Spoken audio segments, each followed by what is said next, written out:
인생 선배님들의 지혜와 조언 언제나 감사드립니다.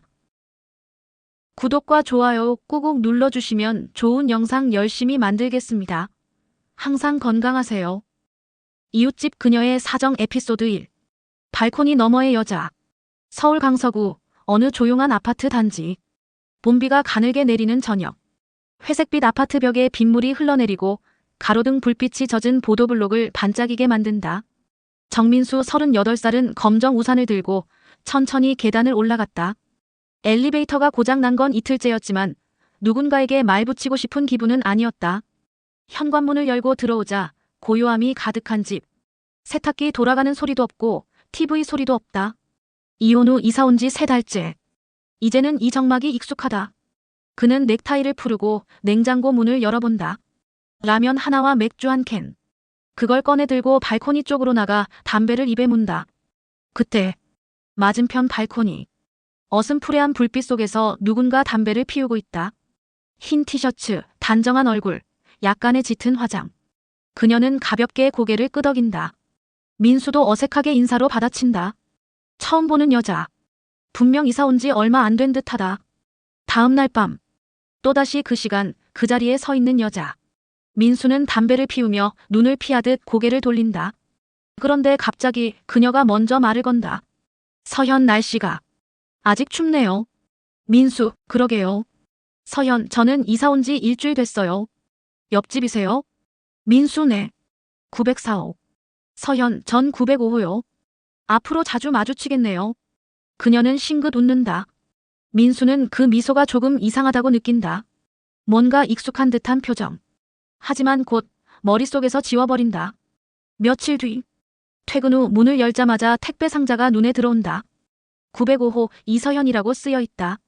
민수는 초인종을 누른다. 똑, 똑. 문이 열리고 서현이 수건을 들고 나온다. 서현아. 민수 씨. 안녕하세요. 아, 저 택배 잘못 가셨어요? 민수 네. 마침 보이길래요.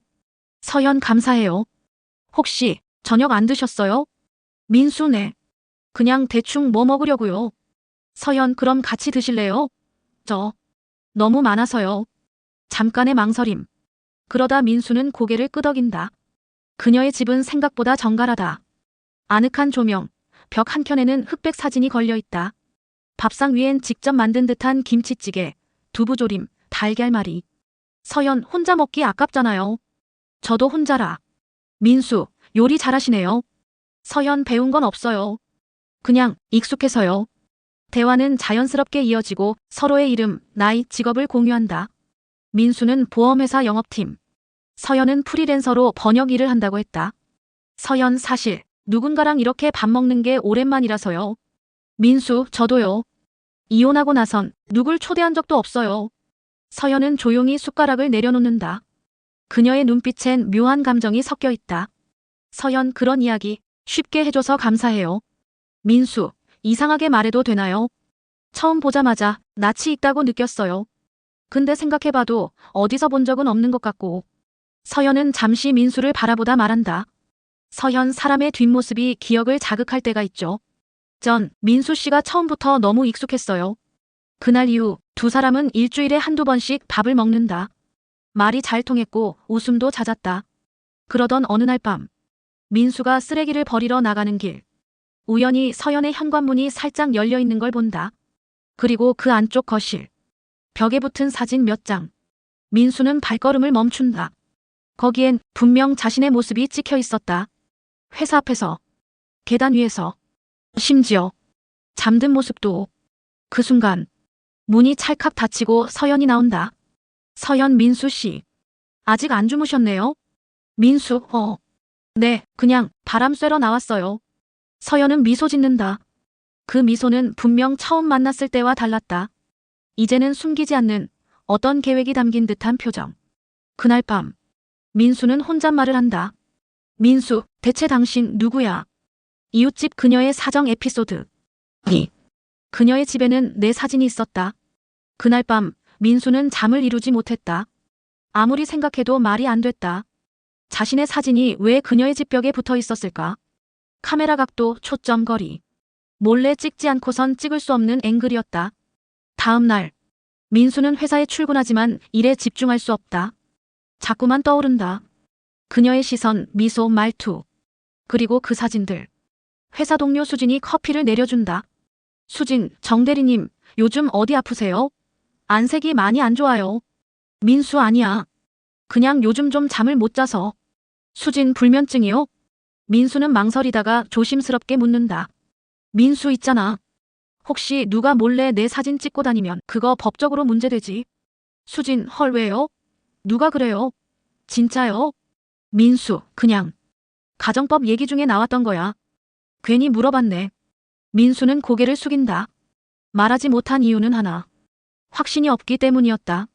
그녀가 왜 내 사진을 가졌는지, 정말 그게 스토킹인지 아니면 단순한 오해인지.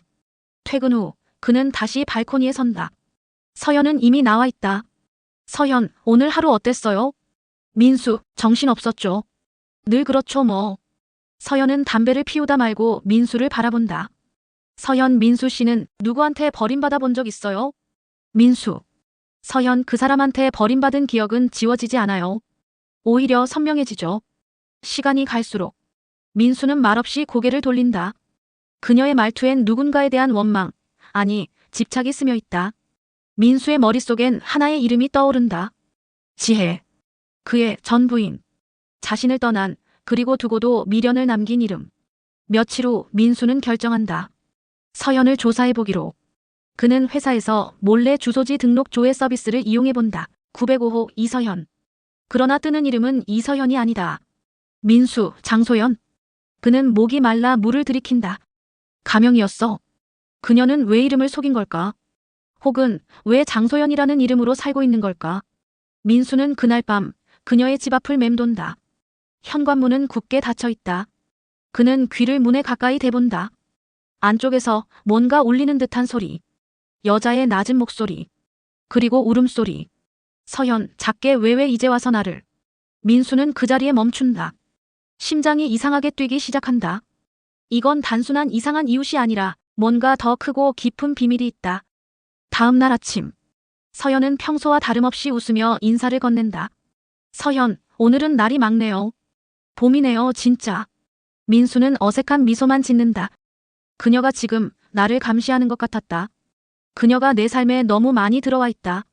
그날 저녁. 민수는 우연히 동네 마트에서 서연을 마주친다. 그런데 서연은 전혀 다른 표정으로, 전혀 다른 목소리로 한 남자에게 다가가 손을 잡는다. 서연 오빠. 많이 기다렸죠? 그 남자는 웃으며 그녀의 허리를 감싼다. 둘은 마치 오래된 연인처럼 자연스럽다. 민수는 그 장면을 멍하니 바라본다. 그리고 서연이 고개를 돌려 민수를 바라본다. 그녀는 눈이 마주친 순간 작게, 아주 작게 웃는다. 그 미소는 말한다. 맞죠? 이건 당신만 모르는 일이었어요. 민수는 서서히 무너져간다. 혼란, 의심, 공포, 분노. 그녀는 대체 누구인가? 왜 나를 감시하듯 접근했고 왜 다른 남자와는 또 다른 얼굴을 하고 있는가? 그리고 다음 날 아침. 그 남자는 민수의 책상 앞에서 조용히 서 있다. 민수 누구세요? 남자 정민수 씨 맞으시죠? 905호 서연 씨가 실종됐습니다. 최근까지 어떤 관계였는지 이야기 좀 나눌 수 있을까요? 이웃집 그녀의 사정 에피소드. 3. 그녀가 사라졌다. 그런데 마지막 통화 기록은 내 번호였다. 민수는 눈앞에 서 있는 남자를 쳐다보며 숨을 삼킨다. 짧은 헤어컷에 사복 차림. 하지만 눈빛은 날카롭다. 형사, 서울 강서경찰서 강범석 형사입니다. 혹시 어제 밤 10시 이후로 905 이서연 씨를 보신 적 있습니까? 민수는 당황한 듯 고개를 젓는다. 민수 아니요. 마지막으로 본 건 어제 낮마트에서. 형사 마트요? 함께 있었습니까? 민수, 아니요. 그냥 우연히 지나가다가 봤어요. 그 사람 아니, 그 여자 저랑 친하긴 한데 그날은. 형사는 눈을 가늘게 뜬다. 형사 친하다고요? 어떤 관계였죠? 민수는 대답을 머뭇거린다. 관계라고 하기엔 애매한 사이였다. 밥을 몇 번 함께 먹고 대화를 나누고 그러나 그 이상은 아니었다. 하지만 분명히 그녀는 민수에게 다가왔다. 민수, 그냥 이웃이었어요. 몇 번 밥 먹고 그런 정도. 형사는 고개를 끄덕인다. 그리고 한 장의 문서를 꺼낸다. 형사, 이게 서연 씨의 통신 기록입니다. 실종 당일 마지막 통화. 당신 번호더군요. 민수는 숨이 멎을 것 같았다. 민수, 저랑요? 형사 맞습니다. 오후 10시 42분. 정확히 1분 15초간의 통화. 내용은 기억나십니까? 민수는 핸드폰을 꺼내 확인한다. 그러나 그 시간엔 아무런 전화 기록이 없다. 민수, 전 받은 기억이 없습니다. 기록도 없는데요. 형사, 상대방이 전화를 걸었지만 연결되지 않았을 수도 있죠. 하지만 전화가 간 건 맞습니다. 민수는 가슴이 먹먹해진다. 왜 마지막 통화가 자신이었을까? 그리고 그는 전화가 왔다는 사실조차 모르고 있었다. 형사, 혹시 그 여자니 서연 씨가 당신에게 이상한 말이나 부탁한 적 없습니까? 민수는 문득 떠오른다. 며칠 전 그녀가 했던 말. 서연 민수 씨는 누군가에게 복수하고 싶었던 적 있어요? 민수는 고개를 들고 형사를 바라본다. 민수, 그 여자가 말했어요. 자길 버리고 떠난 사람이 있다고. 형사, 그 사람이 누군지, 혹시 이름은? 민수는 고개를 젓는다. 민수, 말해주지 않았어요. 하지만 뭔가 이상했어요. 저를 자꾸 쳐다봤고, 어떨 땐 누군가랑 헷갈려 하는 듯한 느낌도 있었고. 형사는 무표정한 얼굴로 수첩에 적는다. 형사, 그럴 가능성이 있습니다. 그 여자는 이름도 가명이고 실제로 이서연이 아니라 장소연 36이라는 인물입니다. 지금껏 서울, 안양, 인천에서 3번 이름을 바꿔 살아왔어요. 민수는 충격을 받은 얼굴로 고개를 든다. 민수, 왜 그런 삶을? 형사, 아직 모르죠. 하지만 과거에도 유사한 사건이 있었습니다. 같이 살던 남자가 실종됐고 그녀는 그 직후 사라졌죠. 당시엔 증거가 없어서 기소도 못했지만 민수의 얼굴이 점점 굳어진다. 그녀가 왜 나에게 다가왔는가? 정말 이웃이어서? 아니면 형사, 당신 그 여자가 어떤 사진을 갖고 있었는지 아십니까? 민수, 네, 제 사진. 몰래 찍힌 거. 회사, 집, 제가 잠든 모습도. 형사는 고개를 끄덕인다. 형사, 그 여자의 집에서 당신을 중심으로 한 스크랩북이 발견됐습니다. 민수, 뭐라고요? 형사, 1년 전부터 당신의 SNS, 사내 뉴스, 등기부등본까지, 심지어 당신의 전 부인 이름까지 적혀 있었습니다. 이지혜. 맞죠? 민수는 의자에 털썩 주저앉는다. 등에 식은땀이 흘렀다. 그녀는 왜, 어떻게, 그걸 다 알고 있었을까?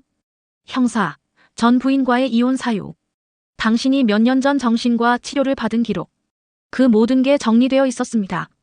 정민수 씨, 지금 당신은 피해자일 수도 있지만 우리에겐 당신 역시 유력한 관련자입니다. 민수는 몸을 떨며 말한다. 민수, 아니요, 저는 진짜 몰라요. 그 여자가 왜 그런 걸 했는지도, 그녀가 사라진 것도. 제발 믿어주세요. 형사, 우리는 사라졌다는 걸로 믿지 않습니다. 그 여자는 숨었습니다. 그녀는 지금 어딘가에서 당신을 지켜보고 있을지도 모릅니다. 그날 밤, 민수는 집으로 돌아오지 않았다. 그는 모텔에 방을 잡고 혼자 앉아 사진을 꺼내 한 장씩 다시 확인한다. 그리고 그녀가 마지막으로 찍은 사진. 자신의 침실 창밖에서 창문을 올려다보는 앵글. 그 앵글은 분명히 말하고 있었다. 그녀는 그날 밤 민수의 집 근처 어딘가에서 지켜보고 있었다. 그리고 민수가 손에 든 사진 뒷면에는 작게 적힌 글씨. 우리 다시 만나야 해요. 그때 당신이 모른 척한 그날의 답을 이제 들려줄 차례니까요. 이웃집 그녀의 사정 에피소드 4. 나는 당신을 이미 알고 있었습니다. 민수는 모텔 침대 위에 앉아 탁자 위에 펼쳐진 그녀의 스크랩북을 들여다본다. 그녀가 남긴 사진들, 기사 스크랩, 출력된 이메일, 수기로 적힌 메모들. 그중 한 장. 작은 종이에 연필로 꾹꾹 눌러 쓴 글자. 그날 그 사람을 구했어야 했어요. 당신은 그냥 도망쳤죠. 민수는 손을 떨며 종이를 내려놓는다. 뭔가 깊은 기억 속에서 한 장면이 떠오른다. 2017년 가을. 대학 앞 작은 골목. 자신은 술에 취해 휘청거리던 길. 그리고 누군가 소리를 지르며 뛰쳐나왔던 밤. 도와주세요. 제 친구가 쓰러졌어요. 그때 민수는 고개를 돌렸지만 잠시 망설이다가 그냥 걸어갔다. 그는 귀찮다는 이유로, 나랑 상관없다는 이유로 외면했다. 그 장면이 뇌리에 박힌다. 민수 설마. 그는 다시 스크랩북을 뒤적인다. 그녀가 모아둔 인물들 중 작게 적힌 하나의 이름. 유나. 그리고 작은 흑백 사진 한 장. 병원 복도에서 찍힌 듯한 소녀의 뒷모습. 바로 그날 도와달라고 외쳤던 그 여자와 똑같은 머리 모양, 똑같은 체형. 민수는 머리를 감싼다. 민수, 나 때문에 죽은 거야? 그때 전화가 울린다. 발신자 미확인. 민수 여보세요?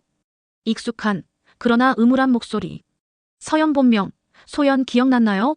민수, 당신 어디 있어요? 소연, 거기서 기다리세요. 아직 끝나지 않았어요. 당신의 죄는 시작도 안 했어요. 뚝. 전화가 끊긴다. 민수는 숨이 멎을 듯한 공포를 느낀다. 그녀는 죽지 않았다. 사라진 것도 아니었다. 그녀는 그를 시험하고 있었다. 민수는 경찰서로 달려간다. 민수, 저 기억났어요. 그 여자가 왜 저를 노리는지. 과거에 제가 어떤 사고 현장을 외면한 적이 있어요. 그게 그녀의 동생일지도 몰라요. 형사 강범석은 침묵하며 노트를 넘긴다. 형사, 우린 이미 그걸 알고 있었죠. 민수 뭐요? 형사, 장소연. 그녀의 여동생 이름은 유나. 2017년 뇌출혈로 길거리에서 쓰러졌고 도움을 받지 못해 과다출혈로 사망. 목격자 증언에 따르면 누군가 그 앞을 지나쳤다고 했어요. 귀 기울이지도 않고 외면했다고. 민수는 입을 틀어막는다. 형사, 그녀는 그때부터 당신을 찾기 시작한 겁니다. 당신은 그 여자의 복수 대상입니다. 민수, 그럼 그 모든 게 다 계획이었어요? 접근한 것도, 식사한 것도, 내 사진도. 형사, 그녀는 단순한 스토커가 아니에요. 이건 철저히 준비된 심리전이에요. 당신이 죄책감에 무너지도록 만드는. 그 순간 형사의 무전기가 울린다. 무전 형사님. 장소연이 탄 걸로 보이는 차량, 양천구 쪽 CCTV에 포착됐습니다. 차량 트렁크에서 피로 보이는 흔적이. 민수는 형사를 붙잡는다. 민수, 제발 그녀를 찾아주세요. 무슨 짓을 할지 몰라요. 형사, 우린 찾을 겁니다. 하지만 정민수 씨, 그녀가 원하는 건 잡히는 것이 아닐 수도 있어요. 당신이 무너지는 것. 그게 최종 목표일지도 모릅니다. 민수는 멍하니 창밖을 본다. 비가 다시 내리기 시작한다. 그는 조용히 중얼거린다. 민수, 유나 그때 내가 미안해. 진짜 미안해. 하지만 그 말은 아무에게도 닿지 않는다. 그리고 그의 핸드폰. 문자 메시지 알림. 보낸 사람 유나의 번호. 민수 씨. 용서받고 싶으면 마지막 장소로 와요. 우리 처음 만난 그곳에서.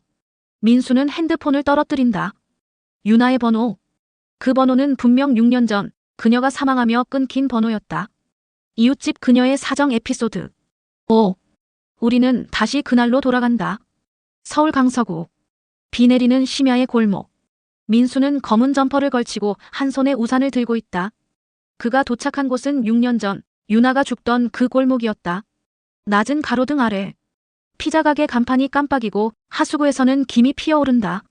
민수는 골목 중간에 멈춰선다. 민수, 여기야. 그날 그 밤 내가 그냥 지나쳤던. 그때 어디선가 발소리. 빗소리에 섞여 다가오는 구두 소리. 그리고 우산도 없이 젖은 채 다가오는 여자. 그녀. 장소연. 그녀는 젖은 머리카락을 넘기며 조용히 웃는다. 소연 왔네요. 기억났어요? 민수는 고개를 끄덕인다. 민수, 그날 내가 도와줬어야 했어.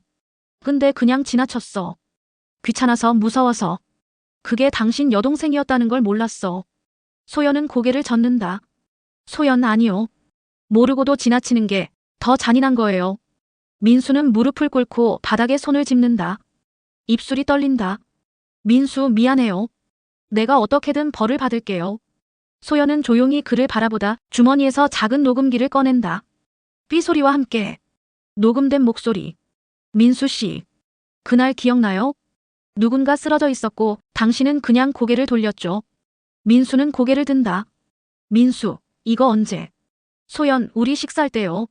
당신이 가장 약해졌을 때. 그녀는 녹음기를 발로 으깨버린다. 그리고 민수를 향해 작은 봉투 하나를 내민다. 민수는 봉투를 열어본다. 그 안에는 병원 진료 기록, 경찰 진술서, 그리고 한 장의 사진. 사진 속. 유나의 병실. 그 앞에 앉아 울고 있는 사람. 장소연이 아니다. 민수, 이 사람은. 소연은 조용히 웃는다. 소연, 그건 내가 아니라 유나의 진짜 언니예요. 민수는 충격에 눈을 뜬다. 민수, 뭐라고요? 소연은 마지막으로 말한다. 소연, 나는 유나의 친구였어요.